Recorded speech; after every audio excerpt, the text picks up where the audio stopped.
Él no era una persona expansiva. Si lo comparamos, por ejemplo, con el polo opuesto, que era Juan José Gurrola, que llegaba con capas y era estrambótico y espléndido y teatral. Tu papá no era así. Él era callado, recatado, era muy guapo. Y tenía un pegue bárbaro. Víctor siempre se me aparecen dos situaciones exactas. Una, manejando un coche viejísimo, pero elegantísimo, sus anillos en las manos, su bastón y una especie de cadencia azteca, aristocrática, monárquica, que siempre tiene cuando habla, dice maestros. Y estamos empezando así con una conversación de alto nivel.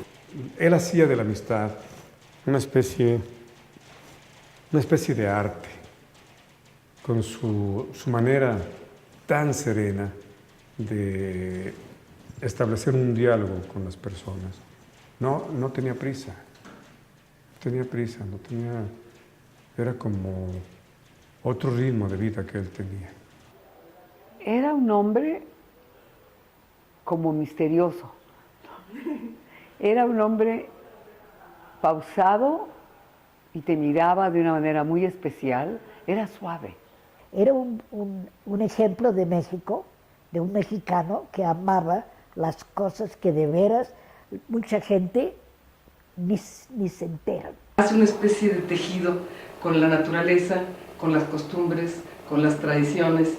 Toma, por ejemplo, desde que está en Cancún, los paisajes, los corales, el mar, la arena y todo lo que lo rodea, pero sin desvincularlo nunca de lo que es la esencia absolutamente importante de nuestro pueblo.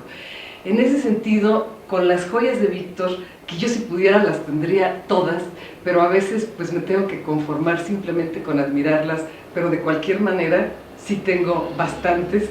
Yo me siento enredada, pero me siento enredada en la tradición, en lo profundo de nuestra cultura, me siento enredada en los metales y en las piedras.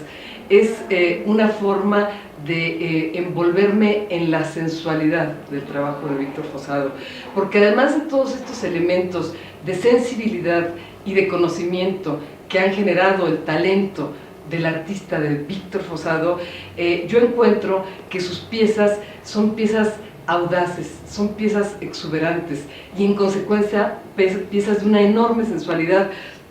Yo creo que él justamente ha tenido esa capacidad muy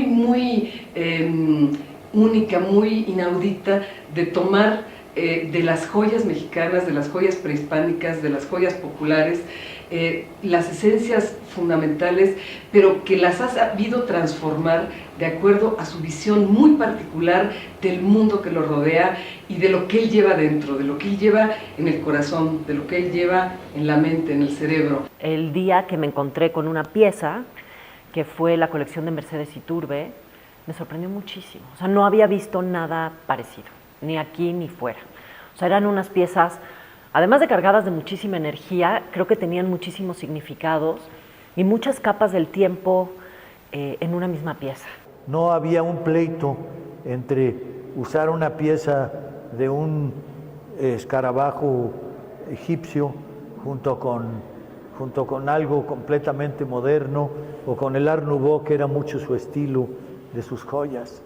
Y entonces era maravilloso cómo para él no existía el tiempo, no existía ni el tiempo pasado ni el futuro, era como vivir un presente perpetuo. En el momento en que él decidió hacer orfebrería, dejó salir, ahí exorcizó todo, bellamente todo ese cúmulo de historias además que tenía. Para mí, mi vínculo con Fossado, con Víctor Fossado, no es necesariamente el del fan, o sea, no soy un fan de Víctor Fossado, pero sí ha habido algo como un misterio, vamos a decirlo, que siempre fue muy seductor. Una persona que nunca se dejó llevar por corrientes, por bogas, sino que siempre estuvo investigando quién y qué es su época y en este país que es México. Ni tu abuelo ni tu papá eran contraculturales. Lo que sí es que heredaron lo mejor del pensamiento revolucionario, de la Escuela Mexicana de Pintura, de los muralistas, de las pesquisas que se hacían, de la revalorización de lo propio. Decía siempre mi querido Víctor, decía esto. Me encanta, sí es. Esto.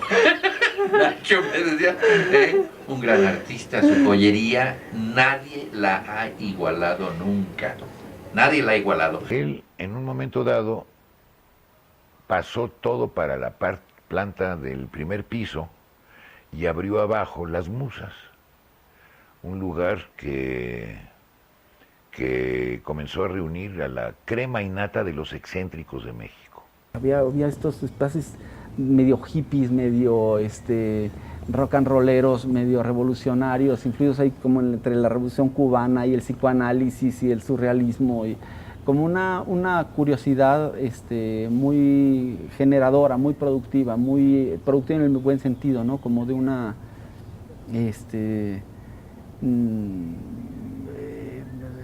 energía curiosa y buscando una utopía, buscando un nuevo mundo. No había en México un lugar como ese, ¿no? Y bueno, ahí fue punta de lanza de la música prehispánica con instrumentos prehispánicos, que él fue el primero que arrancó con su teponaztle un día. Todo el mundo nos quedamos fascinados.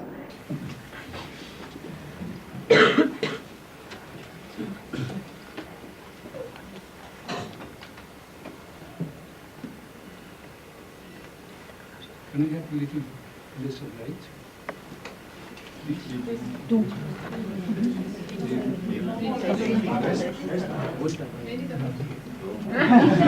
Se put.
Víctor es una persona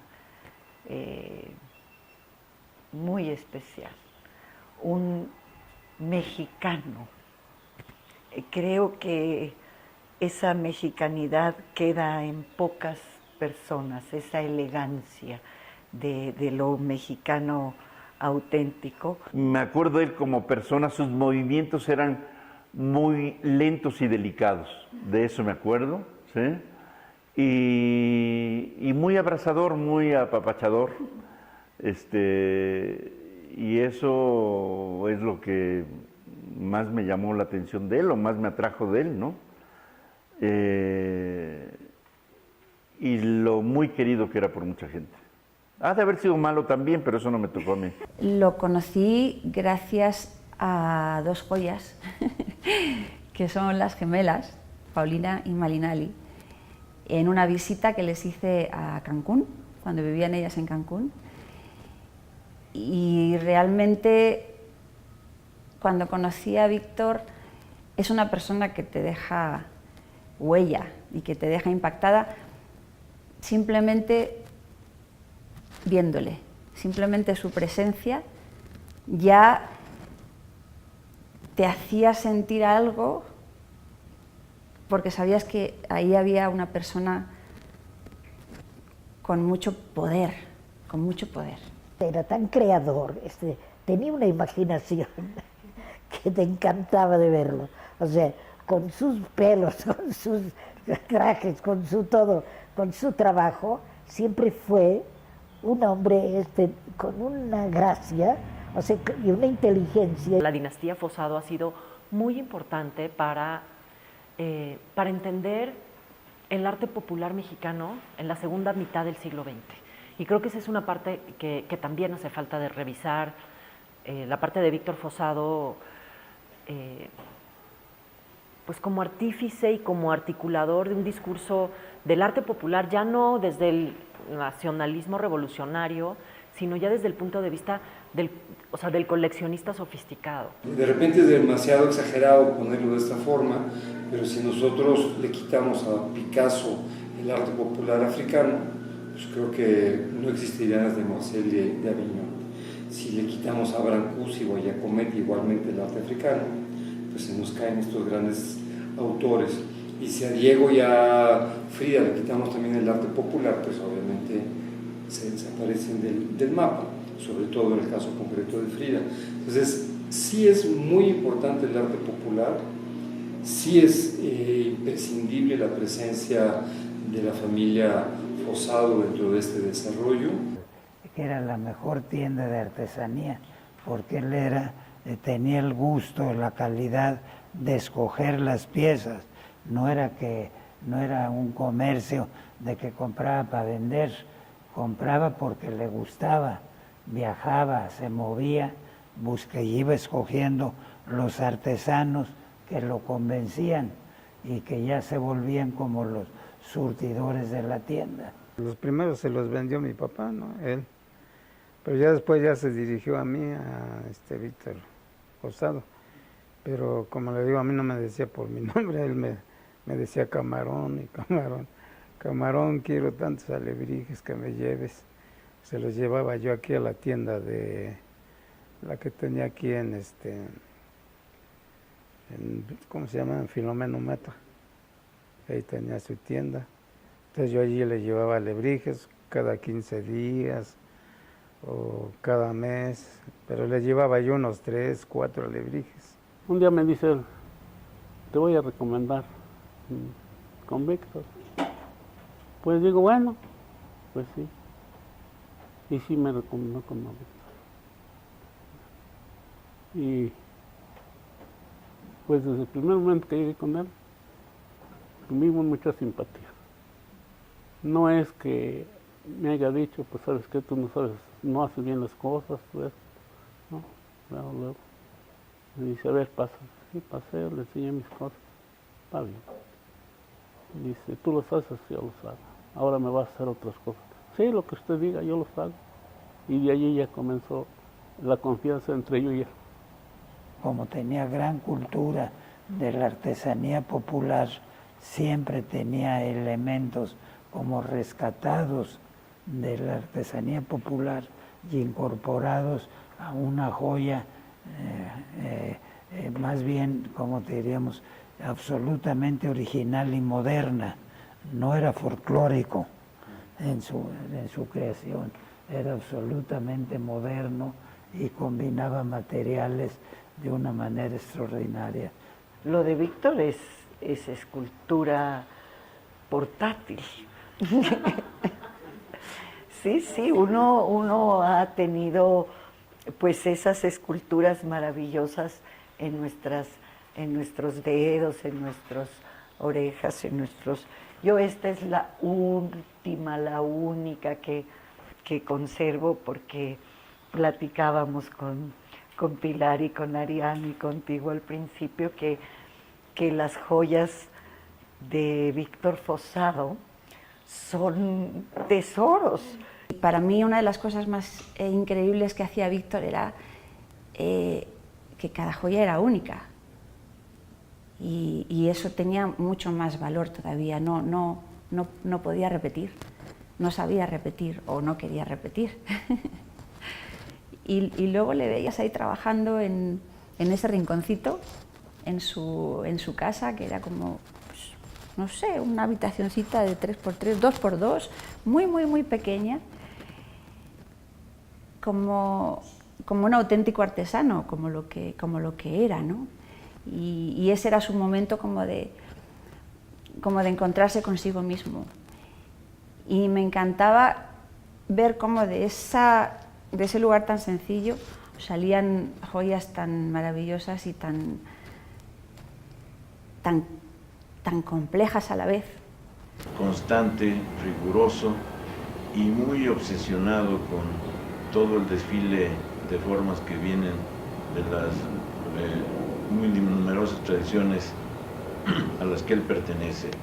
Lo saludo en su homenaje y creo necesario decir que nunca nos cansaremos y nunca llegaremos al hartazgo visual en materia de la riqueza formal, imaginativa. Y sí hay que hablar directamente de Víctor Fossado como un investigador, un promotor, un creador de ciertas cuestiones, en el sentido de toda la investigación que se estuvo haciendo alrededor de los zompantlis, y cómo gracias a él, de alguna forma, se salvan, se reinventan, se conservan o de alguna manera se van innovando los zompantlis para poderlos tener no simplemente como una expresión cultural, sino como un instrumento que va siendo hoy en día básico para la reproducción de la música prehispánica.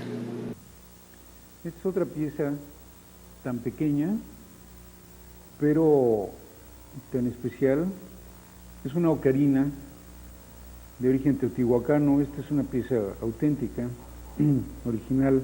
¿De qué siglo es esto? Esta es una pieza de aproximadamente del siglo VI, Teotihuacán, y de los instrumentos utilizados en la época prehispánica es uno de los silbatos de variación de tonos más interesantes, tanto por su pequeñez como por el sonido y entonación que tiene. ¿En qué material? Es en barro también. En barro bruñido, que es una técnica que dominaron tanto los teotihuacanos como los tarascos en la zona de Occidente, y los mayas en sus acabados de vasijas decoradas en el tono rojizo, ¿verdad? Voy a hacer silbar esta pieza, que es bellísima.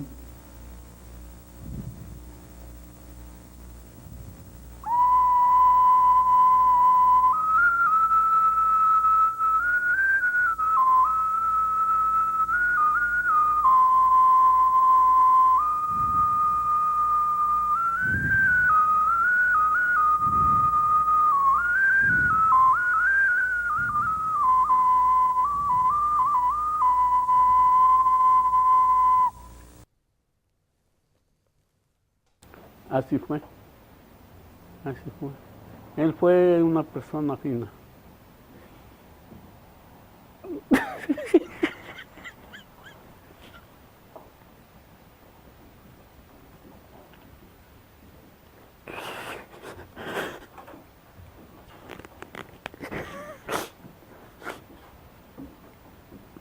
Porque él sí me enseñó varias cosas. A pesar de que yo no sé leer, pero él me sacó adelante.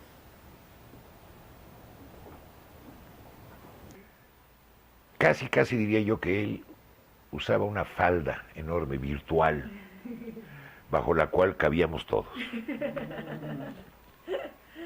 Porque ese hombre era todo una dama.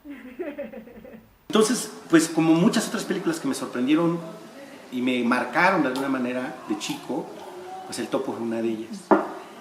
Y siempre tuve como mucha curiosidad, cuando uno es niño de repente no es que crea, sino que toma los significados de manera literal.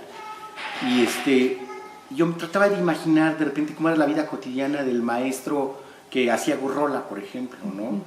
Como un tipo cínico, un tipo medio deschavetado, medio, en fin, confrontacional, que probablemente sí lo era, ¿no? En la vida cotidiana. Y al que nunca le agarré la onda, al que nunca entendí del todo, era el maestro de los conejos. Y siempre fue como una cosa muy de querer saber más y que en realidad nunca encontré más información. Pero fue como una presencia, una imagen propiamente, una imagen pues que me marcó. Y pues el maestro de los conejos como que estuvo conmigo desde que era yo chiquito hasta que crecí, yo diría que a la fecha, ¿no?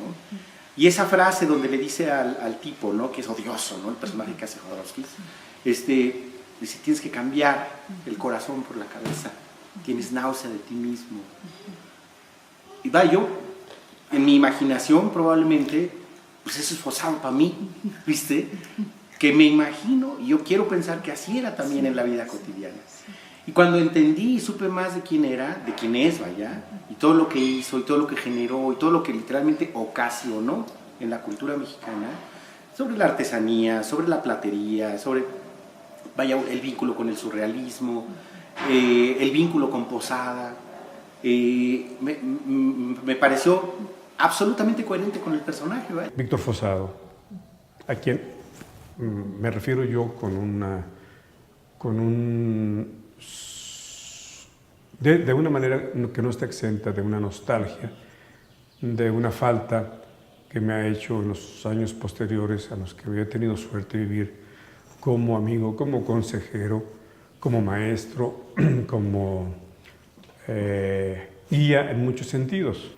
Este hombre, esta maravilla que como dijimos está vivo y nos sigue inspirando y haciendo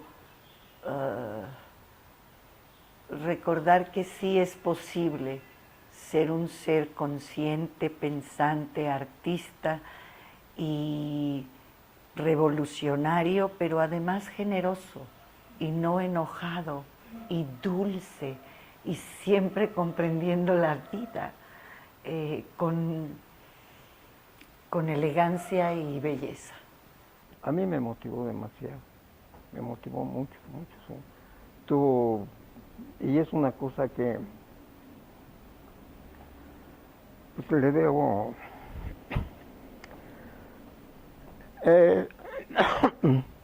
debo agradecerle, ¿no? Por eso cuando me invitaron a esta plática, pues me dio mucho gusto y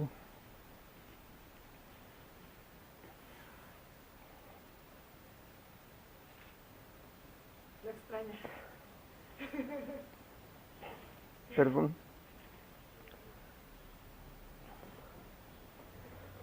Se me traban las palabras. Pienso yo que es de mi parte, un pequeño homenaje.